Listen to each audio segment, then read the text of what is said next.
Hello hi friends, welcome to my YouTube channel Pushpa ಒಲೆಗಾಸ್ ಕನ್ನಡ. ಇವತ್ತೊಂದು ಹೊಸ ವಿಡಿಯೋದೊಂದಿಗೆ ಬಂದಿದ್ದೇನೆ. ಮಕ್ಕಳು ಇಷ್ಟಪಡುವಂತಹ ಉಂಡಿಯನ್ನು ಮಾಡೋದು ಹೇಗೆ ಅಂತೇಳಿ ಇವತ್ತೊಂದು ಹೊಸ ವಿಡಿಯೋದಲ್ಲಿ ಬಂದಿದ್ದೇನೆ. ಮತ್ತು ಟಿಪ್ಸ್ ಕೂಡ ಕೊಟ್ಟಿದ್ದೇನೆ. ಕೊನೆ ತನಕ ನೋಡಿ, ವಿಡಿಯೋ ಸ್ಕಿಪ್ ಮಾಡಬೇಡಿ. ಫಸ್ಟ್ ಟೈಮ್ ನನ್ನ ಚಾನಲ್ ನೋಡ್ತಾ ಇದ್ದೆ, ಪ್ಲೀಸ್ ಸಬ್ಸ್ಕ್ರೈಬ್ ಮಾಡ್ಕೊಳ್ಳಿ, ಬೆಲ್ ಬಟನ್ ಆನ್ ಮಾಡಿ ಆಲ್ ಅಂತ ಕ್ಲಿಕ್ ಮಾಡ್ಕೊಳ್ಳಿ. ಇವಾಗ ಬನ್ನಿ ಹೇಗೆ ಮಾಡೋದು ಅಂತೇಳಿ ನೋಡುವ. ಫಸ್ಟ್ ನಾನು ಅಂಗನವಾಡಿಯಲ್ಲಿ ಕೊಡುವಂತಹ ಲಡ್ಡು ಹಿಟ್ಟನ್ನು ತೊಗೊಂಡಿದ್ದೀನಿ. ಇದನ್ನು ಕ್ಲೀನಾಗಿ ಜೇಡಿ ಹಿಡ್ತಾ ಇದ್ದೀನಿ. ಜೇಡಿ ಇಟ್ಕೊಂಡಿದ್ದೀನಿ. ಸ್ವಲ್ಪ ಜಾಸ್ತಿನೇ ಇಟ್ಕೋಬೇಕು ಜೇಡಿ ಹಿಡಿದು ಹಿಟ್ಟನ್ನು. ಯಾಕಂತಂದರೆ ಎಷ್ಟು ಹೋಗ್ತದೆ ಅಂತ ಹೇಳಲಿಕ್ಕೆ ಆಗೋದಿಲ್ಲ. ಹಾಗಾಗಿ ನಾನು ನೋಡಿ ಇನ್ನೂ ಸ್ವಲ್ಪ ಸಹ ಹಿಟ್ಟನ್ನು ಜೇಡಿ ಇಡ್ತಾ ಇದ್ದೀನಿ. ಬೆಲ್ಲದ ಐಟಮ್ಸ್ ಅಂದರೆ ಮಕ್ಕಳಿಗೆ ತುಂಬ ಇಷ್ಟ ಆಗ್ತದೆ. ಹಾಗಾಗಿ ಈ ಟೈಪಲ್ಲಿ ಉಂಡೆ ಮಾಡಿಕೊಟ್ರೆ ಮಕ್ಕಳಿಗೆ ಸಹ ಇಷ್ಟವಾಗುವಂಥದ್ದು.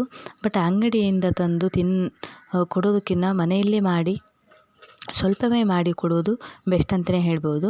ಅದು ಸಿಹಿ ಆಗಲಿ ಅಥವಾ ಏನೇ ಆಗಲಿ ಸಹ ಮನೆಯಲ್ಲಿ ಮಾಡಿ ಕೊಡೋದು ಬೆಸ್ಟು ಮಕ್ಕಳಿಗೆ. ಅಂಗಡಿಯಿಂದ ತಂದು ಕೊಡೋದು ಅಷ್ಟು ಒಳ್ಳೆಯದಲ್ಲ ಮಕ್ಕಳಿಗೆ. ಆದಷ್ಟು ಮನೆಯಲ್ಲೇ ಮಾಡಿ ಕೊಡೋದು ಬೆಸ್ಟ್ ಅಂತಲೇ ಹೇಳ್ಬೋದು. ಇವಾಗ ನಾನು ಒಂದು ಬಾಣಲೆ ತೊಗೊಂಡಿದ್ದೀನಿ. ಅದಕ್ಕೆ ಪುಡಿ ಮಾಡಿದಂಥ ಬೆಲ್ಲವನ್ನು ಸಹ ಹಾಕ್ತಾಯಿದ್ದೇನೆ. ಅದಕ್ಕೆ ನಿಮಗೆ ಎಷ್ಟು ಬೇಕು, ಜಾಸ್ತಿ ಮಾಡೋದಾದರೆ ಜಾಸ್ತಿ ಹಾಕಬೇಕು. ನಾನು ಇದಕ್ಕೆ ಒಂದು 12-14 ಉಂಡೆ ಆಗುವಷ್ಟು ಬೆಲ್ಲವನ್ನು ತೊಗೊಂಡಿದ್ದೇನೆ. ಇವಾಗ ಅದನ್ನ ಪುಡಿ ಮಾಡಿ ಹಾಕ್ತಾಯಿದ್ದೇನೆ. ಅದಕ್ಕೆ ಟೀ ಕುಡಿಯೋ ಲೋಟದಷ್ಟು ನೀರು ಸಹ ಹಾಕ್ತಾಯಿದ್ದೇನೆ. ನೀರು ಹಾಕಿ ಇವಾಗ ಅದನ್ನು ಗ್ಯಾಸ್ ಮೇಲೆ ಇಡಬೇಕು ಕಾಯಲಿಕ್ಕೆ. ಅದು ಚೆನ್ನಾಗಿ ಕರಗಬೇಕು. ಬೆಲ್ಲವೆಲ್ಲ ಎಲ್ಲ ಚೆನ್ನಾಗಿ ಕರಗಿ ನೀರಾಗಬೇಕು. ಅಲ್ಲಿವರೆಗೆ ಅದನ್ನು ಕಾಯಿಸ್ಬೇಕು ಚೆನ್ನಾಗಿ. ಮತ್ತು ಸೌಟೆಲ್ಲ ಕೈಯಾಡಿಸ್ತಾನೆ ಇರಬೇಕು ಮಧ್ಯದಲ್ಲಿ. ಅದು ಚೆನ್ನಾಗಿ ಕಾಯಲಿ. ಆದಷ್ಟು ರಸ್ತೆ ಮೇಲೆ ಓಡಾಡುವಾಗ ತುಂಬ ಜಾಗರೂಕತೆಯಿಂದ ಓಡಾಡಿ. ಆದಷ್ಟು ಮೊಬೈಲನ್ನು ಬಳಕೆ ಮಾಡಬೇಡಿ. ಮತ್ತು ಒಂದು ಕಡೆಯಿಂದ ಇನ್ನೊಂದು ಕಡೆಗೆ ರೋಡ್ ಕ್ರಾಸ್ ಮಾಡುವಾಗ ಆದಷ್ಟು ಮೊಬೈಲಲ್ಲಿ ಮಾತನಾಡಬೇಡಿ. ಯಾಕಪ್ಪ ಅಂತ ಹೇಳಿದ್ರೆ, ಇತ್ತೀಚೆಗೆ ಆದದ್ದು ಘಟನೆ ಒಂದು ಹೇಳಲಿಕ್ಕೆ ಇಷ್ಟಪಡ್ತೇನೆ. ಯಂಗ್ ವಯಸ್ಸಿನ ಹುಡುಗಿ ಇನ್ನು ಮದುವೆ ಸಹ ಆಗಿಲ್ಲ. ಅವಳು ರೋಡ್ ಕ್ರಾಸ್ ಮಾಡುವಾಗ ಫೋನಲ್ಲಿ ಮಾತಾಡ್ತಾ ಬರ್ತಾ ಇದ್ಲು. ಆ ಕಡೆಯಿಂದ ಬೈಕ್ ಕೂಡ ಬರ್ತಿತ್ತು, ಸ್ಪೀಡಲ್ಲಿ ಬಂದಿದ್ದು ಬೈಕು. ಅದನ್ನು ಅವಳು ನೋಡಲೇ ಇಲ್ಲ.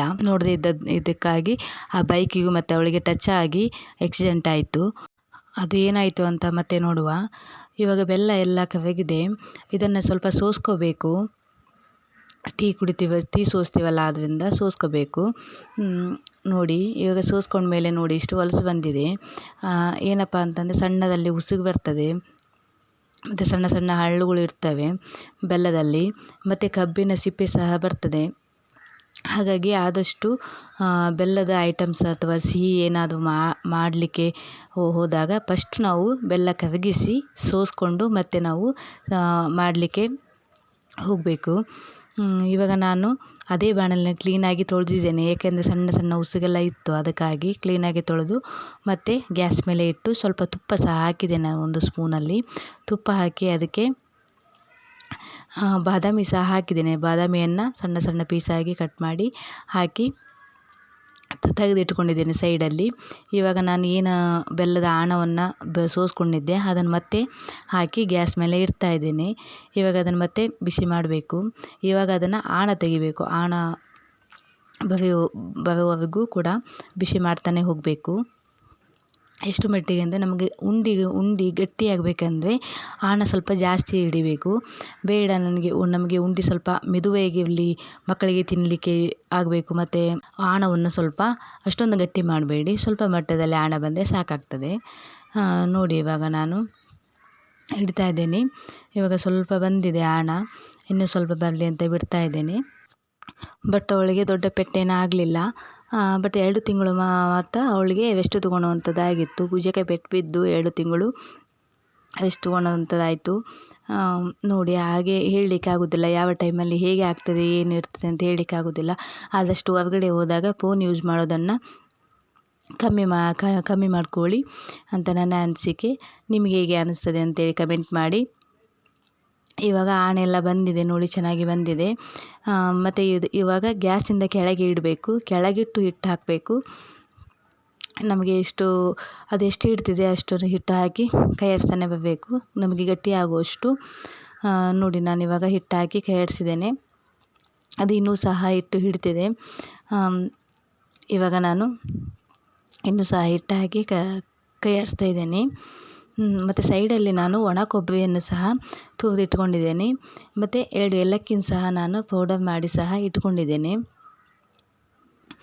ಇವಾಗ ನೋಡಿ ಇನ್ನೂ ಹಿಟ್ಟು ಹಿಡಿತದೆ ಅದು. ಅದಕ್ಕೋಸ್ಕರ ಸ್ವಲ್ಪ ಜಾಸ್ತಿನೇ ಹಿಟ್ಟು ಜೇಡಿ ಹಿಡಿದು ಇಟ್ಕೊಳ್ಳಿ. ಅದು ಹಣ ಮಾಡಿದ ಮೇಲೆ ಎಷ್ಟು ಹೋಗ್ತದೆ ಅಂತ ಹೇಳಲಿಕ್ಕೆ ಆಗೋದಿಲ್ಲ. ಇವಾಗ ನೋಡಿ ನಾನು ಕೈಯಲ್ಲಿ ಕ್ಲೀನಾಗಿ ಉಂಡೆ ಮಾಡ್ತಾ ಇದ್ದೇನೆ. ಅದು ಇನ್ನೂ ಸ್ವಲ್ಪ ಹಿಟ್ಟು ಹಿಡಿತಿದೆ, ಹಾಗಾಗಿ ನಾನು ಇನ್ನೂ ಸ್ವಲ್ಪ ಹಿಟ್ಟು ಹಾಕಿ ಮತ್ತು ನಾನು ಉಂಡೆ ಮಾಡಲಿಕ್ಕೆ ನೋಡ್ತಾ ಇದ್ದೇನೆ. ಅದೆಲ್ಲ ಆಗಿದೆ. ಇವಾಗ ಒಂದು ಪ್ಲೇಟ್ ತಗೊಂಡು ಪ್ಲೇಟಿಗೆ ಹಾಕಿ ನಾನು ಹೇಗಿದೆ ಈ ವಿಡಿಯೋ ಅಂತ ಆದಷ್ಟು ಲೈಕ್ ಮಾಡಿ, ಕಮೆಂಟ್ ಮಾಡಿ, ಶೇರ್ ಮಾಡಿ, ಆದಷ್ಟು ಸಬ್ಸ್ಕ್ರೈಬ್ ಮಾಡ್ಕೊಳ್ಳಿ. ಪ್ಲೀಸ್ ಸಪೋರ್ಟ್ ಮಾಡಿ.